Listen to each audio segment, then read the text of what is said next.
Hi, I'm Delise. And I'm Jenny. We know that parenting comes in seasons, and even the smallest wins deserve a happy dance. Join us as we chat with moms in every stage of the parenting journey, fixing our eyes on Jesus each step of the way. This is Blessings and Motherhood, because we believe that you can hold tissues and confetti at the same time. Hey, you guys, welcome back to another episode of Blessings and Motherhood. Today, we are talking all about thinking logically. We have Kathy Gibbens here on the show. She is the host of the Filter It Through a Brain Cell podcast, and you guys are really going to enjoy this conversation. We talk all about AI and how to help our children to be compassionate and empathetic while thinking very clearly and logically, and you're going to want to stay to the end to hear what she has to say about that. Hey, Kathy, welcome to Blessings and Motherhood. Delise, thank you so much for having me. This is super exciting to be on. Yeah, this is going to be great. For our listeners who aren't familiar with your podcast and what you do, would you just briefly introduce yourself?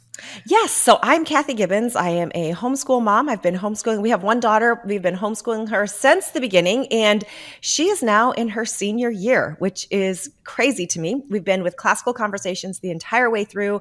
I've been fortunate to be able to tutor and to direct with Classical Conversations as we've gone through. So it's super exciting to be able to see the program from beginning to end. But where the podcast came from is the school year 2019-2020, my daughter was in 7th grade, which we call Challenge A and CC. And one of the books that they read was called The Fallacy Detective. Now, if you remember that year, 2020 is when COVID hit, right? In the middle of the school year, COVID hit. And so it was so interesting watching these kids. They were like 12 and 13-year-olds basically in 7th grade. And in the Fallacy Detective, they learn just a few what's called logical fallacies. They just learn these and they have so much fun with them. Like they naturally picked it up. They were able to use them. They're able to recognize them. Well, I watched these kids going through all the stuff that happened in 2020, right? With COVID and the lockdowns. And then we had all the internet fact checkers and all the stuff that happened with that. And then we roll into a presidential election and all the drama. Like there was just so much that happened in that year. And I watched these kids and the way that they were able to go through that time period was so different than their peers who were maybe in public school or in a private school that they didn't have, they hadn't learned even just some very simple skills of critical thinking. In other words, being able to recognize bad thinking. Because I would see these kids, man, you got to watch a political debate with some kids who've been trained to recognize logical fallacies. It is a whole different ballgame because they're like, well, that was an ad hominem and that was a red herring. And I thought, wow, you can't fool these kids. They've been trained just a little bit in what it means to make a good argument and what it means to look for truth. And they pick it up immediately. And I thought, if everybody had this skill, we would not be in the place that we are as a country. And so I thought, well, I have an idea. I could start a podcast. I love listening to podcasts. I'm a longtime podcast listener. So I thought this would be a super fun way to do it because I just have a heart for this generation that's coming up. Number one, because my daughter's part of the generation. But number two, there is such an onslaught of ideology, of things that they want, that other people want you to think worldview wise and about ideas and that are just flat out wrong. And if they are going to stand a chance at all of seeing through it, we have to give them tools. We have to equip them. We have to teach them discernment, which I feel Classical Conversations does. But the critical thinking piece, a lot of people, I didn't get that in school. And so I thought, let me just make this super easy and super accessible for families to be able to listen and learn together, have a great conversation about it in the car as they're running to soccer practice. And so that's where the podcast came from. And I've loved it. It's been so much fun to do it. That is so awesome. And I love how you kind of took that turbulent time in the world and just used it to catapult you into something that is still having a really good effect on people every day. Talk to me a little bit about that difference that you saw in your challenge class. We know that thinking logically has a really positive effect. What was that effect? How could you capsule that for us? Yeah, no, that's a really good question. So I actually have a list of reasons that I feel of how I feel critical thinking can change the world because of how it changes people. So here's a few things on my list. So number one, when you learn to think and to reason well, you will never be mentally and emotionally manipulated again. And Mm. so much of what we see happening in the media is propaganda, or it's manipulation of some form or fashion. We would call it an appeal to emotion. That would be the name of the logical fallacy, where they're trying to get you to do, think, or believe something just based off an emotion. If I can get you to feel afraid, oh my goodness, I can control everything. I can shut society down. I can shut down your place of worship. I can shut, right? Just because you got me to feel afraid. Or if I can get you to feel guilty about something, whether you should be feeling guilty about it or not, I can also get you to do, think, or believe or behave in certain ways. And so if we can just recognize that, now we don't have to go on that emotional roller coaster. We don't have to ride all these waves of emotion and be manipulated and all of that. So it evens out the emotional foundation and the framework of our life, which is huge, right? That's a huge one. So now you can really learn to see an argument for what it is rather than the emotions around the argument. And that changes everything. So that's one. I think society is better when people can think and reason well. I think society is better when people can actually give a good argument for what it is that they're trying to say, rather than appealing to emotion or rather than appealing to other falsehoods. And here's the thing. If we don't learn it in school, we have to learn it somewhere, right? So this was me as an adult. I was in my 40s. My daughter's going through this and learning. And I thought, oh my goodness, I wish I had learned this years ago. Well, I have an opportunity to do it now. So let me take responsibility and let me learn this so that I can pass it on to my daughter and so that she can have these skills as well. And lastly, one of the things that I always like to say is that when you're living in a world that's controlled by its emotions, having the ability to think well is almost like having a superpower, because you're able to step back. You're able to step back from society and say, okay, what's really happening here?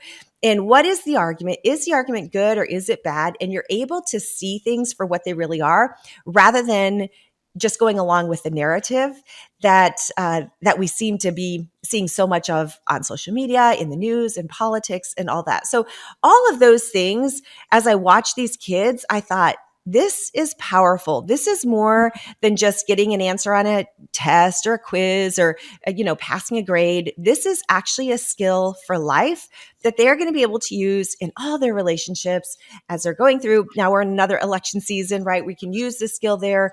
And even advertising, they can have discernment when they're looking at advertising and saying, okay, is this actually something that I need, or am I just trying to be told that I need this? So it's just really interesting. It's one of those things that to me has value for all things, and it enables us to be a better witness for Christ, but also to be a better citizen, be a better spouse, be a better parent, a child, because we're actually able to reason well. Absolutely. I love that in your show, you encourage people to use a question to help qualify what they are hearing. And even before we can do that, we need to make sure we're on the same page about our definitions. And so I know that we kind of jumped into this conversation quickly, That's but I great. would love it if you could define logic for our listeners, because I think we have a lot of nuanced views on that term, but it is actually a very finite thing. What is logic? Yeah. No, let me give you a couple different definitions. So I want to start with critical thinking. This was one that really surprised me. I didn't think I needed to define this, but I had some parents, they heard critical thinking and they thought it was making their child critical of other people. And I thought, Right. oh my goodness, no, that's not. Or they thought it had to do with critical race theory. And I said, oh no, these are very different things, right? Right. Okay. So critical thinking is just the ability to think through the arguments that you're hearing. That's it. That's all that I mean when I say that. So it has nothing to do with any of those other definitions. Now, let me go into fallacy or logical fallacy. So a fallacy is an error in thinking. And right, so a fallacy is an error, logic is in thinking. So a logical fallacy is just an error in thinking. And in the book, The Fallacy Detective that we used in 7th grade, they list about 30, maybe 33 different logical fallacies. When I started my podcast and I started really diving in, I realized there are over 300 different named logical fallacies. I thought, oh my goodness, you're kidding me. there is no shortage of ways that we can think wrongly, right? That our brains can make assumption. And some of it happens because our brain is a really good focuser, and it tries to focus on patterns and things, things that stand out and things that matter, and kind of lessen things that don't matter. So some of it you can kind of see how our brains get to these ends, but we do have to be aware of them. Now, another thing I want to define is propaganda, because this is something that we talk about. And one of the reasons why it's really important to have critical thinking is so that you can recognize propaganda when you see it.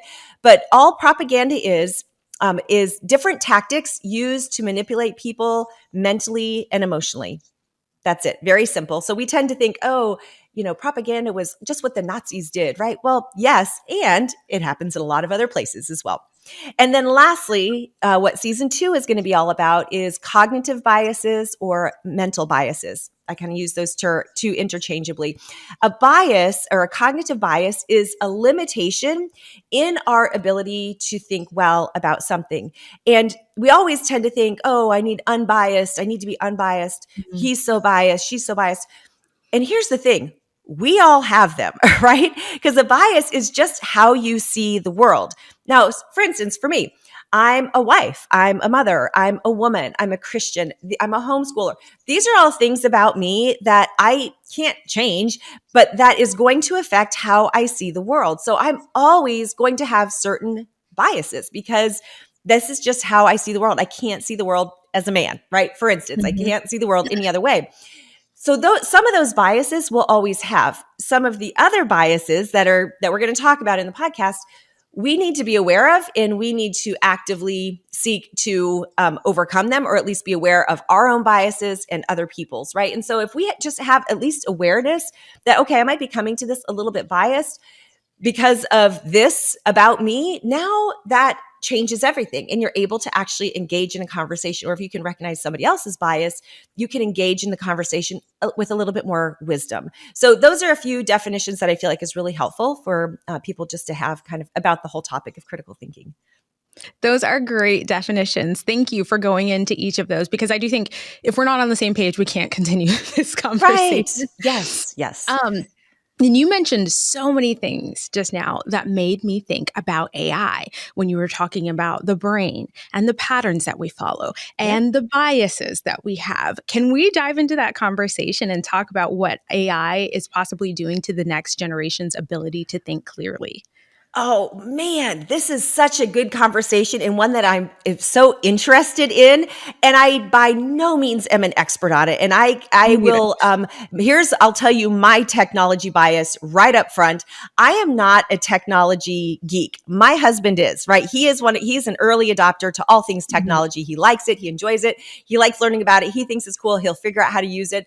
I'm a technology resistor. I am a late adapter. Right. And so AI comes on and I'm like, well, what would we need that for? Right. And then I see, okay, there's some super cool things happening with it. Right. There's some really cool applications that I have seen that AI has been doing. And there's some really alarming things that I feel is happening.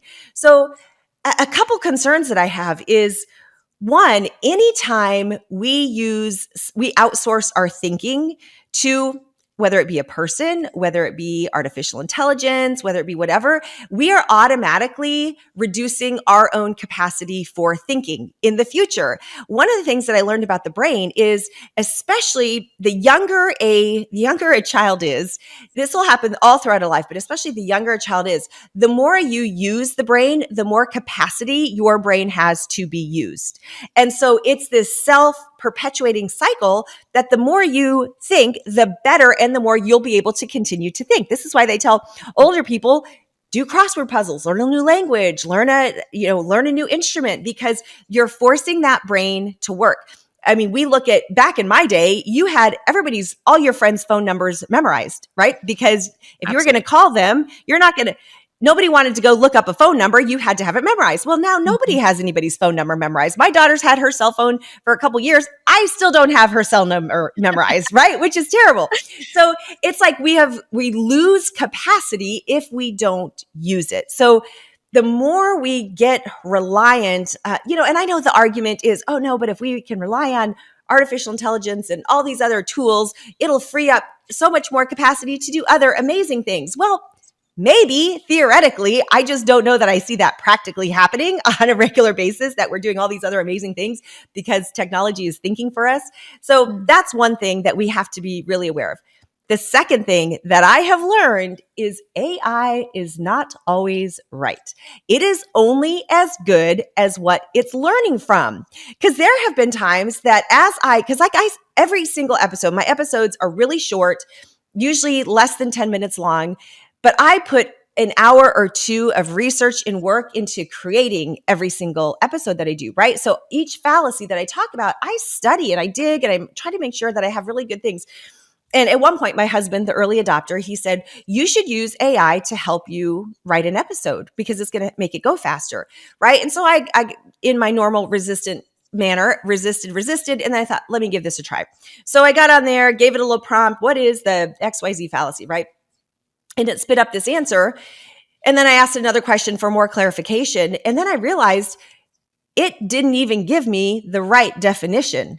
What it gave me was an incorrect definition of this fallacy, which of course turned me way off to it because I was like, okay, so now you have to ask if AI. That's my question that I always say, is that really true, right? This is our question we should be asking. You still have to go to AI and ask it if it's really true. So one of the dangers that I see for the next generation is if they're told that AI is going to be right and whatever AI says is true, and now they're believing what comes up. I have firsthand experience that it does not always say accurate things, even just on the definition of a word or of a fallacy.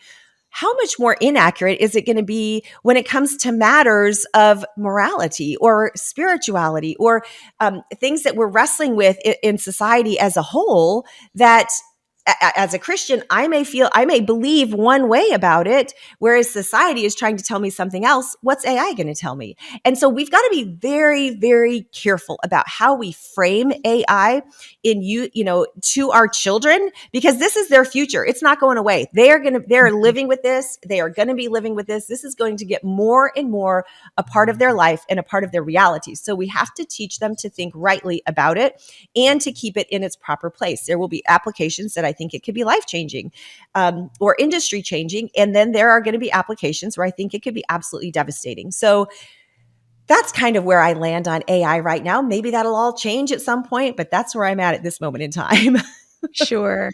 Yeah. And as it grows, I think we'll grow in our understanding of the application. And I loved in the episode that I listened to where you addressed AI, you mentioned the calculator. And I think sometimes we can hear an argument like the one you just presented and say, okay, well, she's making all these hyperbole, she's going so far. But think about how you use a calculator and think about the way your brain worked before you started using it regularly in your math class and after. I was just in a math seminar with Lee, and she had us calculating, it started off small numbers and then they got bigger and then they got bigger and bigger.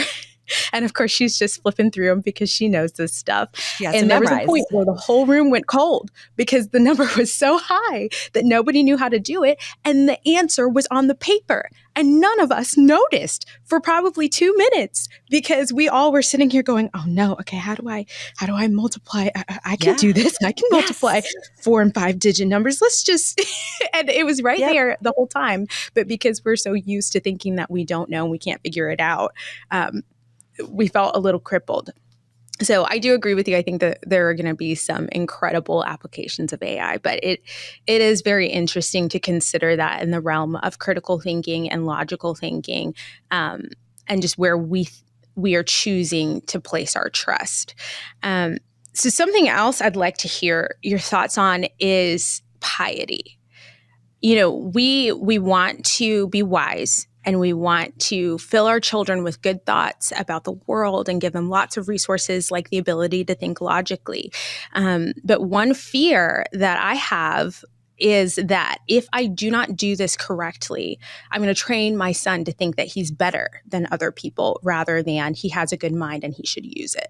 What would you say to someone who's concerned about that or is trying to figure out how to balance those two things? Oh, you asked the question. I love this question. In fact, I told you I am directing. I don't know if I told you, I'm directing my daughter's Challenge 4 class. And in Challenge 4, Nice. right, it's their senior year, they do a senior thesis. That is the big capstone project of Challenge 4. And I would say of the entire Challenge program is the senior thesis. And I'm going to write one along with my students, and Oh, it's going to cool. be partially on this topic. And I'm going to tell you kind of how I came to this. So one of the things, as I started talking about critical thinking, and I'm going to tell a short little story, and it's going to answer your question. I'm going to get to it, is I started an Instagram page, right, for the podcast. And Mm. as I would put certain things up on the Instagram page, talking about different aspects of critical thinking and of logic, one of the groups of people that started to kind of come out of the woodwork, or would come out of the woodwork at only on certain posts, were atheists.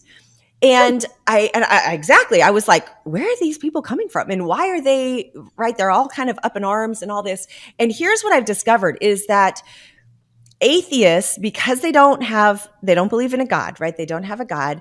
However, we are creatures made to worship. And so what I have noticed, and this is only my observation, and I'm sure it doesn't apply to everybody, but a lot of times people who choose not to worship a God will worship their mind and their ability to think and their intellect. And that becomes their God. That becomes the thing that they trust in. And I thought, okay, there is the difference. This is the difference between what we do with critical thinking as Christians, as believers, versus what somebody who does not have a God to push for does.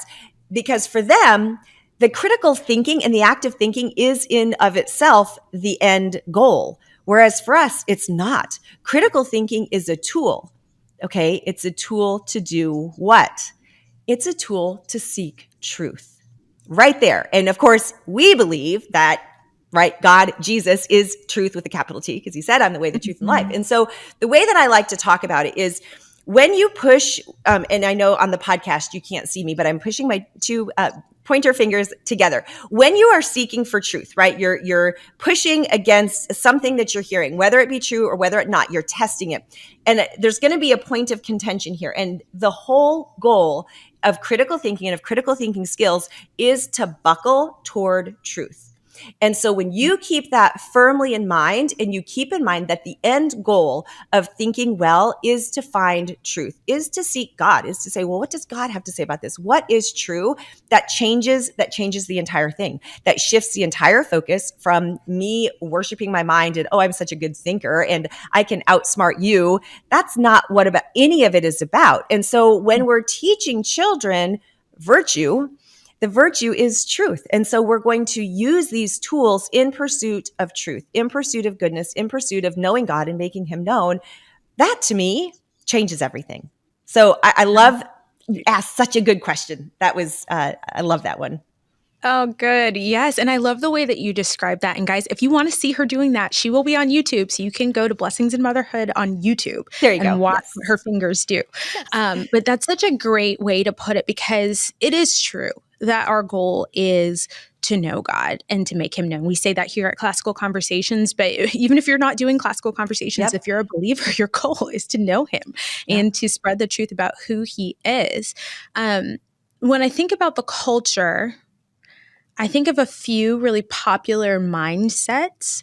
What do you see? What are some of those really strong fallacies that are running rampant in our culture today? Wow, there's some good ones. Okay, so I will say I'll name a couple worldviews and talk about some of the fallacies in them. So we are living in what's called postmodernism, right? Postmodernism, where essentially society believes that there is no objective truth.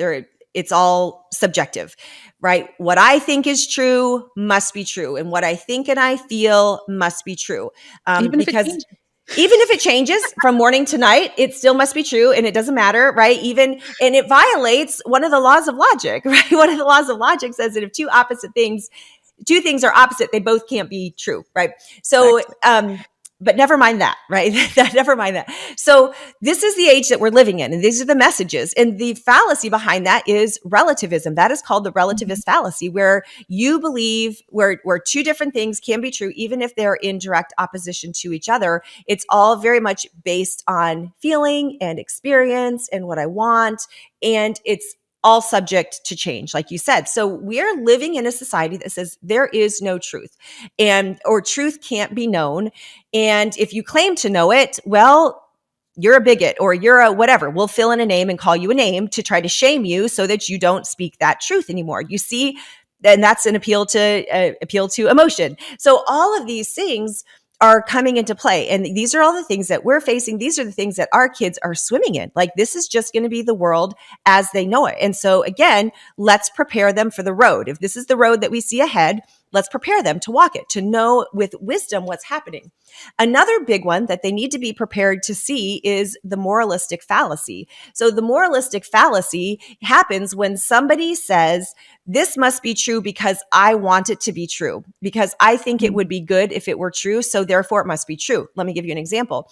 A couple years ago, the Roe versus Wade decision was overturned, right? And there was this picture going around on the internet. You could probably easily find it, where this woman who was visibly pregnant she was showing her belly, and she had painted on her belly, "Not yet a human." Right? You saw it, right? You're nodding. You saw it. Yes, that is the moralistic fallacy. She wanted it to be right and good and moral for her to be able to kill her baby. So therefore she said, therefore this is not a human because I think this is how it should be. That is the moralistic fallacy. It's not asking, is that true? Because if we ask, is it true? It'd be very clear. That's a human, right? Very clear. Right. So these are the kinds of arguments that people are seeing and that people are giving. And when you can name them, and when you have the grammar, critical thinking is giving the grammar to the things that we're seeing and enables kids to think, well, this is why I love that we teach this in middle school. All you mamas with middle schoolers out there, you know, your kids are at a phase of life where they want to argue. They will argue with you about whether the sky is blue and the grass is green, because it's like they wake up one day and they just want to argue. They want to fight you. They want to challenge, right? And so I say, rather than saying, don't argue with me, I say, teach them how to do it well, right? They're in this phase where they love it. So I say we give these kids the skills to argue well because they love it. And here's the deal, moms, you have to be ready as soon as they learn their first fallacy, right? They're going to learn the ad hominem, or they're going to learn a red herring. Who are they coming after? They're coming after you. They're going to start calling it out every time you commit a logical fallacy. So number one, I encourage you to learn it along with them, so that way you can also call them out when they do it. But number two, just have fun with it and go with it, and just realize they're not trying to sharpshoot you. Now, what I told my daughter and my kids in class is, you can say it if I commit a fallacy, but you do have to do it respectfully, right? It doesn't give you the right to be disrespectful.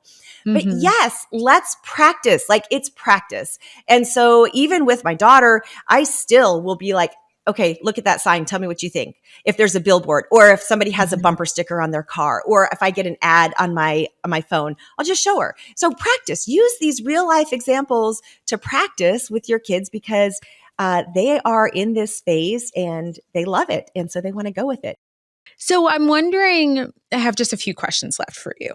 I'm wondering if you've seen how logic has helped people to go on the offense. We're talking a lot about being on the defense. So we're saying, oh, I hear you say this, that's wrong. Have you seen people use logic to present watertight arguments?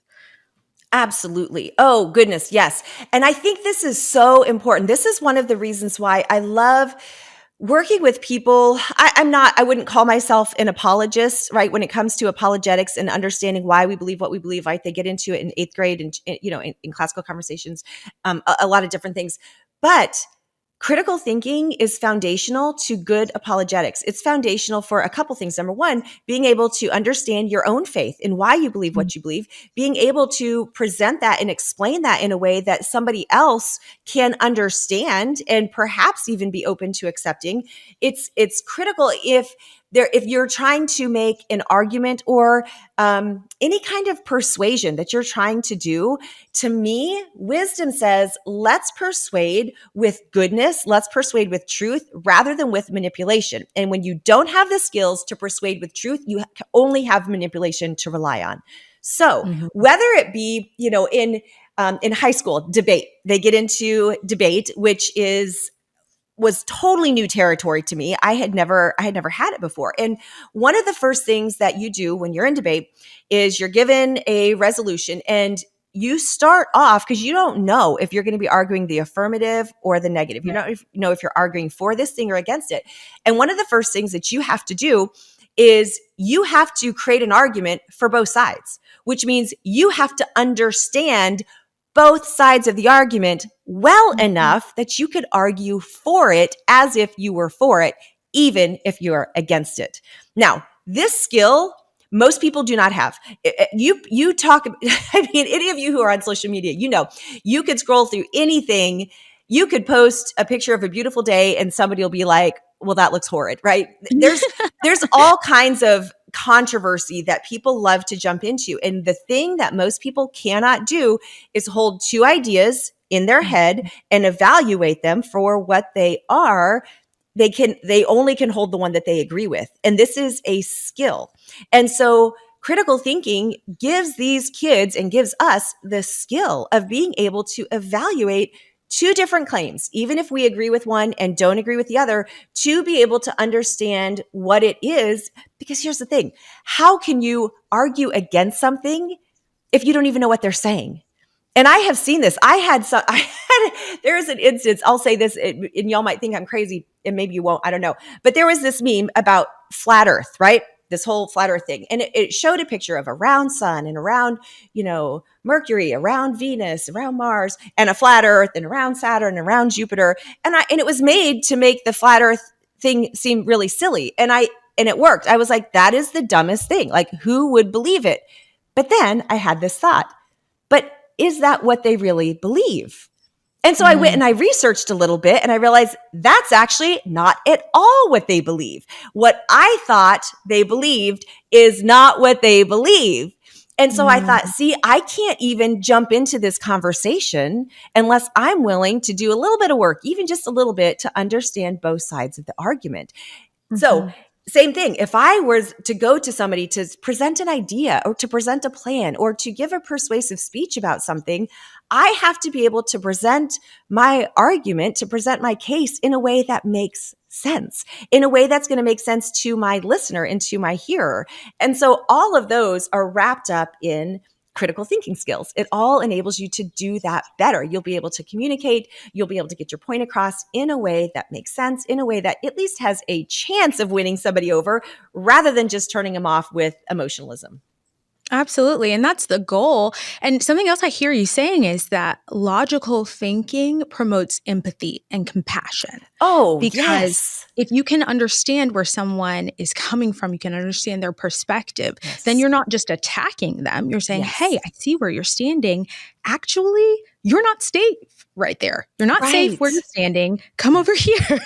Or I see where you're standing. I see how you got there, and you're almost there. You need to go 3 steps further, and then you would fully understand. And so I think that's really beautiful, and just another example of how thinking logically actually does point you to Christ and can set you up to have a kinder view of the world, but then a more realistic view of the Lord. So if somebody's listening today and they're thinking, oh, wow, okay, this is really broad, over 300 logical fallacies. Oh, no. Where do I start? What would you tell them? Where should they start? Yes. No, that's a fantastic question. So I would say, based on the age of your child, if your child is younger, under middle school, the best place to start is just ask them questions about things. Well, what do you think? What would happen if you did this? What would happen if this? What do you think might be the cause of that? Right? So just ask them questions, get them thinking, right? When they're young like that, they're not ready to hear all these logical fallacies, but they will enjoy the challenge. Treat it like a puzzle. Treat the world like a puzzle. And okay, well, let's think back. What maybe came first before this happened, right? And now you're going to start training that brain to think a little bit. When they get into middle school, I cannot encourage you parents enough. Find some way to teach them these logical fallacies.